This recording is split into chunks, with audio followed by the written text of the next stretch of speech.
Hello lovers, I'm Coach Bo, and this is once again Sexy Times Storytime, my exploration of desire, pleasure, intimacy, satisfaction, and occasionally love, especially but not exclusively for those of us who are neurospicy. Today's question: why are we still pretending that men don't need foreplay too?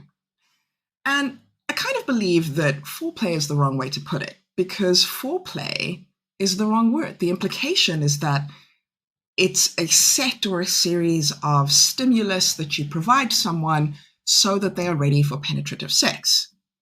Problematic because A, not everybody has penetrative sex, and that sex is still sex. For example, if they don't have anything to penetrate with, if they don't like it, or if it's painful, for example. And secondly, it doesn't necessarily mean that penetrative sex is the most frequent, nor necessarily the most pleasurable type of sex. So it's strange that you would need some sort of preamble for that, and the preamble that you would have is another form of sex. Nonetheless, let's just pretend that the term foreplay is the right one. To illustrate my point about feeling that men also need foreplay, I will start with the case of Leo. Now, Leo was a 25-year-old who lived in the same town as I do, who I still put on this belief about 20-year-old men being in their sexual peak. I've subsequently realized that there's no such thing as a sexual peak. In fact, your sexual peak will ebb and flow throughout your life, whether you're male, female, whether you're a man, woman, or non-binary. That's more normal than not. What being in the sexual peak, I suppose, means is only that it's the peak of your testosterone. And that's really in your late teens, early 20s, if you are male. So I'm not even sure it applies then. What I have discovered, though, is that men in their 20s aren't that good at sex. I know it's a controversial thing to say, but I feel like if you're a woman who is some decades or some years out of their 20s, one, you remember what sex was like with men who were in their 20s while you were in their 20s, and it sometimes led something to be desired simply because there just wasn't enough experience and time that had gone on before that person was, doing the sexy times with you. But also because there was a really big emphasis on performance and kind of being good in bed. And the visions and views that some men had of what being good in bed meant was either the stories that they had seen on television and movies, etc., about how men with sexual prowess performed, or it was porn, usually free porn on the internet, which is the worst kind of porn. Please pay for your porn. Please do ethical porn. There are so many more options than the terrible stuff you are watching. But nonetheless, probably what they were watching. Or three, kind of their own fumbling attempts and stories of their friends' fumbling attempts to kind of get it right. So it's not really particularly surprising that men in their 20s don't have that much understanding that sex is about so much more than arousal and orgasm, and much better when you don't have a pleasure mindset. I found that men in their 40s plus actually have begun to understand that sex is a lot more enjoyable when it's a team sport, and certainly more enjoyable when they take their time with it and they're not kind of pounding into it. And they're also not expecting a certain level of performance from themselves. They're not treating sex like it's an exam. And that makes the person who's with them, of course, much more comfortable, much more relaxed, and a lot of the time enjoy themselves a lot more. Now, I say that I believed the myth of the super viral 20-something-year-old, but I did and I didn't. In a sense, because in the case of Leo, we'd matched on a dating app because he had put his age as 10 years older than he actually was. When he exposed this to me and I told him I don't date men of that age because it's just always a disappointment, he then came back to say, no, absolutely, like, I'm not like that. I will prove them all wrong, etc. I'd kind of heard this before. And this time, for whatever reason, I decided, okay, I'll kind of believe you. And one evening he messaged me and I had a rough day at work. And he was like, what can I do for you? And I was like, be here in 30 minutes. And 32 minutes later, he arrived. Now, I greeted him at the door. wearing some of my trademark lingerie, and proceeded to lead him to the bedroom. It seemed as though he was kind of nervous in the moment, and clearly had never really done this sort of random, super spontaneous kind of arriving at someone's house thing. So, of course, I tried to ease him into things as soon as I realized that derobing and getting on the bed was not something that he was familiar with a woman doing in front of him. And I believe that he kind of indicated um, that he was interpreting me trying to slow things down and ease him into it as some sort of signal that he was failing, or some sort of signal that I was already dissatisfied. And so he just really doubled down on, like, I am going to do a good job here. And he went to work with all the gusto of a car mechanic working on a Honda Civic of the 90s. I feel like a sex robot would have been sexier than what he was doing. And even though technically stimulus, arousal, and orgasm was happening, it was a pretty uninspired experience for me and for him. And his penis clearly thought so too, because there was no chance he was getting a condom on that thing. It just not playing any balls. And I find that no pun intended. I find the penis is also really good at understanding situations, because our sexual voices sometimes come from our genitals, and those voices and the language that they're speaking, they don't have much vocabulary, right? They're either happy, unhappy, sexy, not sexy, right? And so when we try to coerce them and convince them to doing things, they tend to shut down, because that's not happy and not sexy. It's much easier to just play, be playful, be relaxed, and let them kind of get into it themselves. Nonetheless, he and his penis were not meeting in the minds in that note. And so I kind of offered to cuddle him. He was like, I don't really do cuddling, which, again, one of those things that some people think is a thing. I don't think that's a thing. I offered a bit of small talk, because in reality, I really had picked him up the door, gone to the bedroom, taken off my robe, and expected him to be ready to go, because surely all men are just ready to go. And he wasn't. And it seemed as though he also did not really want to have some small talk with me, because he, again, felt like it was some sort of indication that I was showing sympathy or pitying him. And the evening was pretty much done. He had left without very much of a good time, as far as I was concerned. And he wouldn't even let me walk him outside. He seemed to have a real air of shame, like something had gone terribly wrong, which it had, but not for the reasons I think he thought. I set the security system as soon as he shut the front door, and I was asleep probably before his Uber even got there. Now, what did I learn from this situation? Well, I learned that there, firstly, is such a thing as going too fast, even for men, and that they also need to be eased into the situation. Whether you've known them a long time, or, this is the first time you're meeting, they're probably not going to want to take their pants off and go, because for some men, for example, this may be the only space they have for emotional connection and vulnerability. And they may not necessarily know how to deal with that with a new person. It causes penis shyness. Even if you are really excited and you want to be with a person, that doesn't necessarily mean that your penis is interpreting that, because this is still a situation of not happy. And I knew, of course, that men and men of a particular age talk a big game, because I've had situations of someone texting me saying, I wish you were in my bed right now, and me going, fantastic, I'm coming over, what's your address? And then them going, sorry, actually with my parents, maybe don't come over. And so I probably should have known different, and should have known better, that the way that someone talks, especially in text, on dating apps, etc., about their being up for sex and ready to just go, doesn't necessarily mean that they've done that before, or that they'll be comfortable with that, or that they're going to be performing in that. The other thing that I could have done differently in this situation is engage in some teamwork, because I'd forgotten kind of one of the number one rules that I have about sex, which is not performance, but looking at pleasure. And mutual pleasuring is good in of itself, even if it doesn't lead to any sex, right? Just that touch stimulates a whole bunch of chemicals, etc. It really helps to ease the tension in the situation, especially if you can make it playful as well as sensual.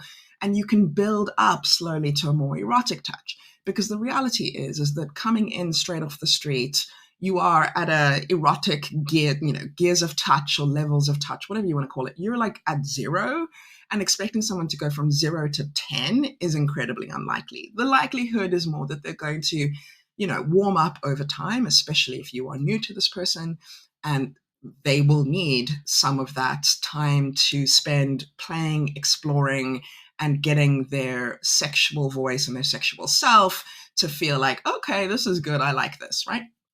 Non-demand pleasuring is also incredibly important. And this essentially is pleasuring someone without expecting them to do anything, either in return or more than what they're doing. It's really just pleasuring them for the sake of pleasuring them because you enjoy doing that. I think it's also really important to point out that no demand is incredibly important because you're not asking them to do anything or asking anything of them for that pleasuring. You are making a request that they engage with you, and you are making a request for their consent that you pleasure them. But that's pretty much it. And engaging in a bit of that in a mutual sense, acknowledging that you're in an intimate sexual team, even if you're not in a relationship, probably would have been better. Something else I could have done, remind him that an erection is not a report card for him or for me. And I think that so much of the time people get really upset and concerned about their erections, their ability to stay in erections, etc. Erections, like anything else sexual, they're inconsistent, right? That's just what happens. It's not necessarily a function of age, although, of course, as you grow older, it does get a little bit more difficult. It's not even necessarily an indication of how much you're enjoying the situation or how much you like the person. And so I found that a lot of partners who have, men in their lives who are not able to perform in that way almost think that it's a report card on their ability to be sexy and start to think that they're doing something wrong. And similarly, the men believe that it is their report card on somehow being masculine or being able to satisfy the person they're with, which it absolutely is not. And spending a bit of time explaining my philosophy on that, using my words, probably would have gone a long way. And the last thing I think that I should have definitely done differently is afterplay, because afterplay is just as important as any sort of foreplay. I could have worked out what he needed or what he wanted after our sexual situation to really help him feel more comfortable, which may or may not have led him to an erection. It may or may not have led him to want to engage in more sex, but it certainly would have made him leave feeling a little bit better rather than with the cloud of shame he left with. And afterplay looks different for different people, which is why it's always important to use your words and ask. For some people, it's going to be a cuddle. For some people, it's going to be, taking a shower. For others, they like to sit and talk about their days. Others still want to go for a walk or watch a, series on TV together. Like whatever it might be, figure out what afterplay looks like, because that time is to come down from the high that you've experienced in whatever sexual activities you were taking part in, and find some kind of chemical equilibrium without having this huge drop off of all of those chemicals and a sudden, really intense low. Now, what could I do if this was a relationship, or if I was trying to advise someone who was in a relationship who faced a similar mechanical sexual experience? What could I do to help them banish foreplay and really embrace pleasure? I think 4 things. One thing is sharing fantasies. So much of sexual arousal, sexual desire, etc., is psychological. And it's no one's fantasy to say, I arrived at her house and 3 minutes later I was pounding away and then I finished in 32 seconds, right? There has to be some form of anticipation, excitement, desire, a little bit of risk, some fun. So what elements of those kind of fantasies can you build into your actual sex life? Which elements would you not want to build into your sex life, but you enjoy discussing or making reference to in your actual sex life? Whatever's going to bring a sense of play and a sense of excitement to that situation, that's a really good way to get you both ready for sex of whichever nature you would like to have it. The second thing, which I often actually tell couples who are trying to get beyond the kind of performance mindset, is think about banning penetration and just taking the whole thing off the table, right? Because a lot of the time, the pressure to perform, to sustain an erection, etc., kind of takes away the joy and the spontaneity of the experience. And so essentially saying no penetration for a month, right? Just focus on pleasuring each other in other ways, sometimes unlocks a different level of intimacy, a different level of patience that can then be applied when you do want to do things involving any form of penetration. And so that ban really takes the pressure off and allows people to just explore and just enjoy that non-demand pleasuring. A third thing which I would recommend is scheduling intimacy dates and erotic dates. I think this is something that Dr. Barry McCarthy talks about. And in particular, what I think is really important is intimacy dates are ones where you talk and you experience something traditionally romantic and you touch each other in a very kind of almost chaste way, whereas erotic dates are certainly about experimenting, trying new things, definitely getting a much more sexual rather than sensual experience.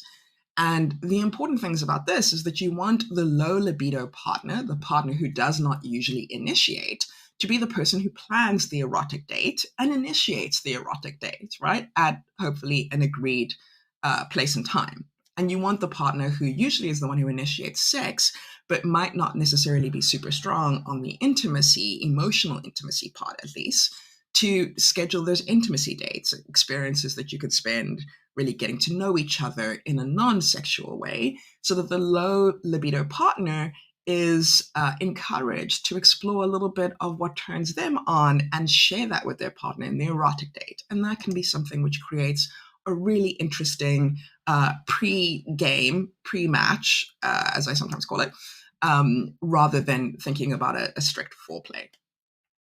I think the other thing which I often tell people is only do stuff that you like doing. If you don't like giving blowjobs, don't give a blowjob. If going down on someone does not make you feel excited, but instead results in some feelings of grossness, don't do that.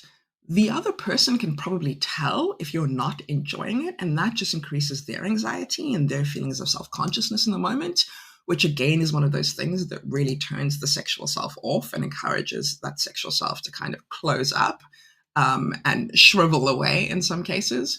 So why don't you negotiate something else? Why don't you discuss things that do turn you on and ask your partner if they want to experiment with those sort of things? Exploring things until you find something that is mutually enjoyable, or at least something that you are mutually agreeable to, is more important than trying to stick to a rigid, like, first we must do some touching, then I must do some oral, then I must do some penetrative. No one wants to have sex in that kind of scheduled, rigid, regimented way, right? That routine kills sex. And the last thing, I think if you really don't want to be having sex with this person and you're relying on foreplay as something that is a spark to get things going or a catalyst to almost force yourself into sex, you need to clarify whether it's the person or the situation that you are rejecting in your mind, right? Because if it's the person you are rejecting, then your relationship or situationship may have other problems that you probably want to have a conversation about with all your clothes on and far away from the bedroom. If it's just the situation that you're rejecting, whether the time, the place, the circumstances, the mood, whatever it might be, but not necessarily the person, again, this is a time to use your words, because clarifying that for the person you're with is going to be a game changer. When they understand that you're not rejecting them, you're just rejecting a set of situations or circumstances that you're not comfortable with. One, they have the ability to suggest alternatives, as do you.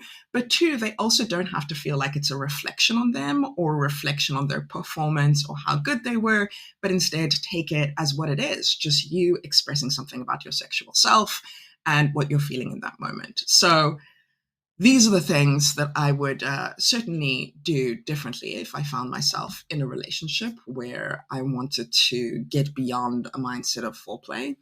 And these are the things that I wish I had done in the course of remembering that Men need foreplay too.